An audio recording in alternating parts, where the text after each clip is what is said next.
সবাইকে শুভ সকাল। আমি পাস্টর James Majhi, metro city assembly of God church খুলনার পক্ষ থেকে সবাইকে জানাই খ্রিস্টীয় প্রীতি ও শুভেচ্ছা। এবং আমি কিছুদিন যাবৎ একটা বই পড়ছি এবং এই বইটা দারুণভাবে ঈশ্বর আমার সঙ্গে কথা বলছেন এবং আমার বর্তমান পরিচর্যার সঙ্গে মণ্ডলীর কাজের সঙ্গে ঈশ্বর তিনি এই লেখকের সেই কথা, চিন্তা, তার দর্শন, স্বপ্ন এইগুলোর দেখলাম যে আমার জীবনের সঙ্গে অনেকটা সে মিলে যায় এবং প্রভুর যে আহ্বান, প্রভুর যে দর্শন তিনি দিয়েছেন আমার জীবনে, সেটার সঙ্গে এই লেখকের জীবনী, তার সেই মণ্ডলী স্থাপন, তার সেই পরিচর্যা কাজের দারুণ মিল রয়েছে। এবং এই বইটা একজন কোরিয়ান ভদ্রলোক তিনি লিখেছেন এবং হাঁটুর উপরে গেঁথে তোলা মণ্ডলী, এ চার্চ বিল্ড অন বেন্ডেড নি। এবং এই বইটা একটা মণ্ডলী কিভাবে একদম ক্ষুদ্র অবস্থা থেকে প্রভু সেই মহাবিস্ফোরণ এই মণ্ডলীর মধ্য দিয়ে কোরিয়াতে ঘটিয়েছেন সেটা আমরা দেখতে পাই। এবং এই যে পরিচর্যাকারী, তিনি সেই পালক, প্রভুর সন্তান, তিনি একটা মণ্ডলী স্থাপনের দর্শন তিনি লাভ করেছিলেন এবং তিনি সেইটা কোরিয়ার পুসান শহরে তিনি সুসমাচার প্রচার কাজ করার জন্য প্রভু তাকে আহ্বান করেন এবং পরবর্তীতে তিনি পুসান শহর থেকে সুইয়ংরো শহরে তিনি এই মণ্ডলী স্থাপন করেন এবং ছোট একটা মণ্ডলী দিয়ে তিনি শুরু করেন। এবং তিনি যখন তার বক্তব্য, তিনি এই বইয়ের মধ্য দিয়ে তার চিন্তা যখন তিনি লিখছিলেন প্রভুর সে আশীর্বাদের কথাগুলো, এবং সেইখানে তিনি বলছিলেন যে প্রকৃত মণ্ডলী স্থাপনকারী ও প্রকৃত মণ্ডলীর বৃদ্ধিদাতা হচ্ছেন আমাদের ঈশ্বর সদাপ্রভু, আমাদের প্রভু যীশু খ্রিস্ট, যিনি আসলে প্রকৃতপক্ষে তিনি মণ্ডলীর বৃদ্ধিদান, মণ্ডলী গঠন করেন, মণ্ডলী স্থাপনের স্বপ্ন দেখান এবং তিনি আমাদেরকে ব্যবহার করেন তার মণ্ডলী স্থাপনের জন্য। এবং আমিও আসলে যখন চিন্তা করছিলাম যে সেই metro city assembly of God church এইটা আসলেই কি প্রভুর নিকট থেকে, প্রভুর সেই স্বপ্ন দর্শনের সঙ্গে মিলে কিনা। এবং আমি যখন এই বইটা পড়ছি, প্রভু তিনি বুঝতে দিলেন যে একদম ক্ষুদ্র থেকে আমি তোমাকে ব্যবহার করতে চাই, যেখানে কিছু নাই সেখান থেকে আমি তোমাকে ব্যবহার করতে চাই। এবং সেই metro city assembly of God church খুলনার খুবই সীমিত পরিসরে আমরা কার্যক্রম পরিচালনা করছি এবং বিশ্বাস করি আমাদের স্বপ্ন, আমাদের দর্শন প্রভুর কাছ থেকে সেই স্বপ্ন আমার জীবনে যে এই মণ্ডলী একদিন এই খুলনা শহরে প্রভু তিনি দারুণভাবে তিনি ব্যবহার করবেন। এবং হয়তো এখন কোনো আমাদের সেই অনেক বড় সদস্য নেই, অনেক বড় কিছু নেই, কিন্তু প্রভু তিনি শূন্য থেকে তিনি অসাধ্য কাজ তিনি সাধন করতে পারেন। এবং তিনি সেই লেখক পিল্ড জং তিনি বলছিলেন এখানে যে সেই 1 করিন্থীয় 3:6 সেই বাক্য থেকে তিনি লিখেছেন যে আমি রোপণ করিলাম, আপল্লো সেচন করিলেন এবং ঈশ্বর বৃদ্ধি দিতে থাকিলেন। এবং প্রেরিত পৌল তিনি একটা মণ্ডলী স্থাপন করেছিলেন, আর সেই আপল্লো সেইটার পালকীয় পরিচর্যা কাজ করেছিলেন এবং ঈশ্বর আসলে বৃদ্ধি দিয়েছিলেন। তারপরে 1 করিন্থীয় 3:7-9 এটা লেখা রয়েছে, আর রোপক কিছু নয়, সেচকও কিছু নয়, বৃদ্ধিদাতা ঈশ্বরই সার, আর রোপক ও সেচক উভয়েই এক, এবং যাহার যেরূপ নিজের পরিশ্রম সে তদ্রূপ নিজের বেতন পাইবে, কারণ ঈশ্বরেরই সহকার্যকারী তোমরা, ঈশ্বরেরই ক্ষেত্র, ঈশ্বরেরই গাঁথনি। এইটা যদিও ঈশ্বর তিনি আমাদের মধ্য দিয়ে তিনি এই পৃথিবীতে কাজ করেন, তিনি বৃদ্ধিদাতা, তিনি মণ্ডলীর মস্তক, কিন্তু তিনি আমাদেরকে সহকার্যকারী বলেছেন। এটা কতটা একটা আশীর্বাদের বিষয়। এবং এই বিষয়টা আমাকে দারুণভাবে আলোড়িত করছে যে আসলেই মণ্ডলীর বৃদ্ধিদাতা ঈশ্বর। এবং আমরা যখন ঈশ্বরের কাছ থেকে নির্ভরতা সরিয়ে, আমরা যখন ঈশ্বরের দিকে ফোকাস বাদ দিয়ে, যখন মণ্ডলীর নানা রকম প্রশাসনিক বিষয়, নানা রকম আত্মিক বিষয়গুলো বাদ দিয়ে যখন জাগতিক বিষয়গুলো লিপ্ত হয়ে যায়, তখন আমাদের মণ্ডলী আসলে শূন্য হয়ে যায় এবং আমাদের মণ্ডলী তখন মৃত মণ্ডলীতে পরিণত হয়। হয়তো অনেক মণ্ডলীতে আমি যখন দেখি বিভিন্ন জায়গায়, বিভিন্ন মণ্ডলীতে যখন দেখি যে অনেক সুন্দর বিল্ডিং আছে, অনেক সুন্দর পালক আছে, পালক পরিবার আছে, কিন্তু মণ্ডলীতে কোনো লোক নাই। এবং আসলেই আমরা সেই সমস্ত মণ্ডলী, আমরা আসলে ঈশ্বরের প্রথম প্রেম পরিত্যাগ করেছি এবং ঈশ্বরকে বাদ দিয়ে আমরা জগতের বিভিন্ন বিষয়, ঈশ্বর যে স্বপ্ন নিয়ে মণ্ডলীটি স্থাপন করার জন্য লোককে, আমাকে, আপনাকে ব্যবহার করেছেন, সেইগুলো বাদ দিয়ে আমরা জগতের বিভিন্ন বিষয়ের সঙ্গে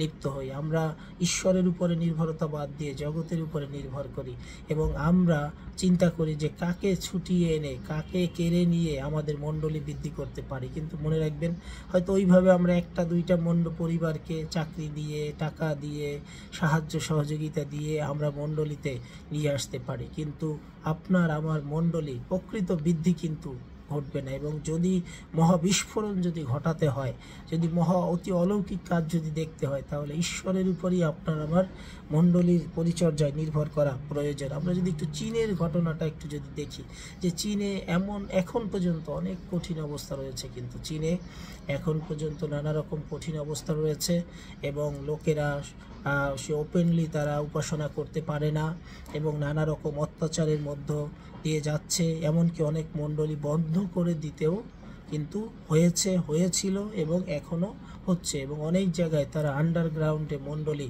পরিচালনা কিন্তু করছে। অনেক অত্যাচার নির্যাতনের মধ্য দিয়ে তারা গিয়েছে, এখনও যাচ্ছে। এবং সেইখানে অনেকে সুসাহস করে সুসমাচার প্রচার কাজও করতে পারে না। কিন্তু আমরা জানি যে এই চায়নায় ব্যাপক হারে মণ্ডলী স্থাপিত হচ্ছে। এই ঝুঁকি নিয়ে, জীবনের ঝুঁকি নিয়ে লোকেরা মণ্ডলীতে আসছে, প্রভুকে গ্রহণ করছে, বিশ্বস্ত জীবনযাপন করছে।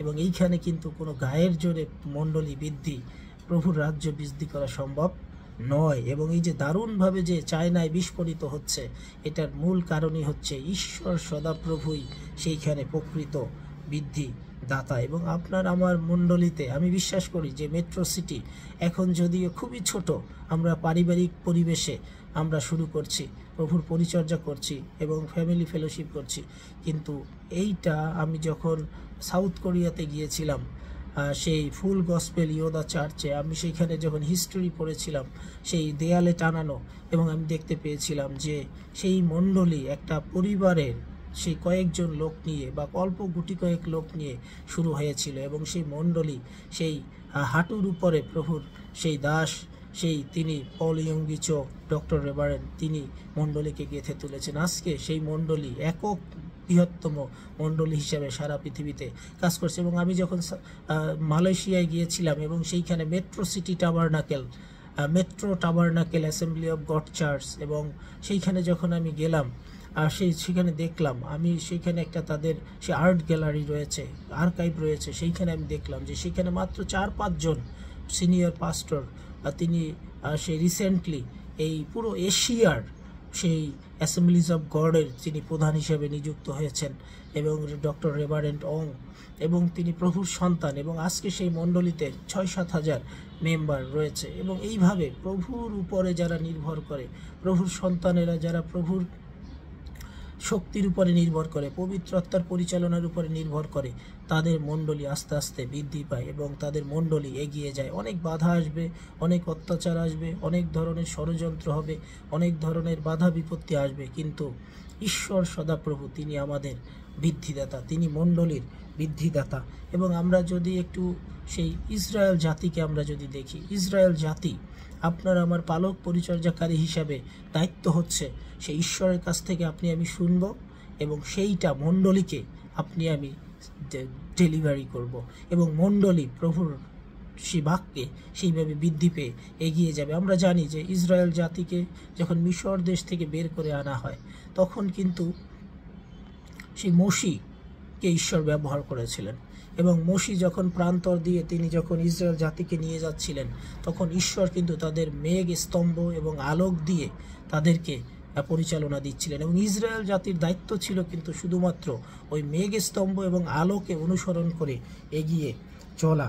এবং আমাদের সেই জন্য ঈশ্বরের সেই পরিচর্যা কাজের জন্য, মণ্ডলীকে সেবা করার জন্য, পরিচর্যা কাজে প্রভুর সেই মণ্ডলীকে বৃদ্ধি দেবার জন্য আপনার আমার খুব বেশি জ্ঞান, খুব বেশি যোগ্যতা, খুব বেশি দক্ষতার প্রয়োজন নাই। আপনি আমি যদি সত্যিকার অর্থে ঈশ্বরের দ্বারা আহুত হই, ঈশ্বরের দ্বারা মনোনীত হই, এবং ঈশ্বর বাক্য সেই কথা বলে, আমরা মনোনীত বংশ, যারা রাজকীয় যাজকবর্গ, ঈশ্বরের নিজস্ব প্রজাবিন্দু, আমরা তার বাটির লোক, আমরা তার সেই মনোনীত সন্তান, এবং তিনি আমাদেরকে দিক নির্দেশনা দিবেন। এবং ইসরায়েল জাতির সামনে যে প্রান্তরের মধ্যে এবং অন্যান্য সেই ইমরীয়, হিত্তীয়, আরও অসংখ্য সেই জাতির পরজাতীয়দের বিরুদ্ধে তাদেরকে যুদ্ধ করে ঈশ্বর আস্তে আস্তে সেই দুগ্ধমধু প্রবাহী দেশে তিনি তাদেরকে নিয়ে গিয়েছিলেন। ঠিক একইভাবে আপনি আমি যখন পরিচর্যা করি, নানা রকম সেই প্রতিবন্ধকতা আসবে, অত্যাচার আসবে, নানা রকম বাধা আসবে, সেই নানা রকম দেয়াল আপনার আমার সামনে এসে দাঁড়াবে। কিন্তু আপনি আমি যখন ঈশ্বরের আলোক এবং মেঘ স্তম্ভ অনুসরণ করে যখন এগিয়ে যাব, ঈশ্বর সবাইকে পরাজিত করে আপনার আমাকে সেই সামনের দিকে এগিয়ে নিয়ে যাবেন। এবং দুগ্ধমধু প্রবাহী দেশ তার পরিকল্পনায়, তার সেই দর্শন, ঈশ্বর আপনাকে আমাকে যেখানে নিয়ে যেতে চান সেইখানে তিনি আপনাকে আমাকে নিয়ে যাবেন। এবং সেই মসির দায়িত্ব ছিল ঈশ্বরের কাছ থেকে শুনে ইসরায়েল জাতিকে পরিচালনা দিয়ে তাদেরকে আশীর্বাদের জায়গায় পৌঁছে দেয়া, এবং সেই মসি সেটা দায়িত্ব পালন করেছিল। ঠিক একইভাবে ঈশ্বর হয়তো আপনার আমার অন্তরে বিভিন্ন স্বপ্ন দিচ্ছেন মণ্ডলী স্থাপন করার জন্য, মণ্ডলীর জন্য প্রাণপণ করার জন্য, কিন্তু আপনি দেখতে পাচ্ছেন নানা রকম বাধা, নানা রকম বিঘ্ন, নানা রকম সেই নেতাদের নানা রকম বিষয়, ছল চাতুরি। কিন্তু আপনি ঈশ্বরের উপরে আসুন, আমরা নির্ভর করি, ঈশ্বরের বাক্যের উপরে নির্ভর করি। ঈশ্বর যে স্বপ্ন দর্শন নিয়ে আপনাকে আমাকে আহ্বান করেছেন সেইটাই আপনি আমি লেগে থাকি, এবং দেখবেন যে শয়তান, শত্রু, দিয়াবল, দুষ্টতা, অত্যাচার, বাধা, বিঘ্ন সব কিছু দূরে যাবে, এবং আপনি আমি বিশ্বাসে দাঁড়িয়ে থাকব। এবং সেই জন্য আজকে উৎসাহিত করতে চাই, মনে রাখবেন আপনি আপনার আমার মণ্ডলীর প্রকৃত বৃদ্ধিদাতা কিন্তু ঈশ্বর সদাপ্রভু, এবং আপনার আমার মণ্ডলীকে তিনি সেই শক্তিশালী করতেও পারেন একমাত্র ঈশ্বর সদাপ্রভু। আপনার আমার পরিচর্যাকে এগিয়ে নিয়ে যেতে পারেন ঈশ্বর সদাপ্রভু, আর কেউ নাই, আর কেউ নাই। এবং আপনাকে আমাকে যদি এই জগৎকে জয় করতে হয়, মণ্ডলীর মধ্য দিয়ে যদি এই সারা পৃথিবীকে জয় করতে হয়, পৃথিবীর প্রান্ত পর্যন্ত যদি পৌঁছাতে হয়, তাহলে কিন্তু একমাত্র পবিত্র আত্মাই পারে আপনাকে আমাকে শক্তিশালী করতে। সেই জন্য আমি আপনাদেরকে আজকে এই সংক্ষিপ্ত বাক্যের মধ্য দিয়ে উৎসাহিত করতে চাই যে আমাদের মণ্ডলীর বৃদ্ধিদাতা ঈশ্বর সদাপ্রভু, এবং ঈশ্বর আপনি আমি ঈশ্বরের দ্বারা আহুত, এবং আপনার চারিপাশে যত অত্যাচার, নির্যাতন, বাধা বিঘ্ন যাই আসুক না কেন, ঈশ্বর তিনি আপনার মণ্ডলীকে তিনি শক্তিশালী করবেন। আসুন আমরা ঈশ্বরের উপরে নির্ভর করি, পবিত্র আত্মার পরিচালনায় আমরা পরিচালিত হই, এবং আমরা বিশ্বস্ত থাকি প্রভুতে, এবং মণ্ডলীতে আমরা পরিশ্রম করি, কারণ আমাদের পরিশ্রম বৃথা যাবে না। এবং প্রেরিত পৌল তিনি মণ্ডলী স্থাপন করেছিলেন, আপল্য পালকীয় পরিচর্যা করেছিলেন, এবং ঈশ্বর বৃদ্ধি দিয়েছিলেন। ঠিক একইভাবে আপনার আমার মণ্ডলীয় আপনি ঈশ্বর তিনি বৃদ্ধি দিবেন।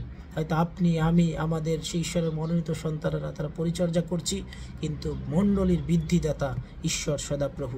সেই জন্য আপনার আমার মণ্ডলীর যে অবস্থায় থাকুক না কেন, হতাশ হওয়ার কিছু নাই, নিরাশ হওয়ার কিছু নাই। ঈশ্বর তিনি আপনাকে আমাকে পরিচর্যায় আরও বৃদ্ধি দিবেন, আরও আশীর্বাদ করবেন, এবং সেই সমস্ত বাধা বিঘ্ন অতিক্রম করে ঈশ্বরের মণ্ডলী এগিয়ে যাবে, কারণ মণ্ডলীর মস্তক হচ্ছে ঈশ্বর সদাপ্রভু। ঈশ্বর আপনাদের আজকে সকালবেলা প্রত্যেককে প্রচুর পরিমাণে আশীর্বাদ করুন। আসুন আমরা প্রভুর কাছে সমর্পিত হই, যারা পালক, পরিচর্যাকারী, মণ্ডলী স্থাপনকারী, সুসমাচার প্রচারক রয়েছি, কারণ আপনার পরিচর্যার ফলদাতা হচ্ছেন ঈশ্বর সদাপ্রভু। Amen, amen.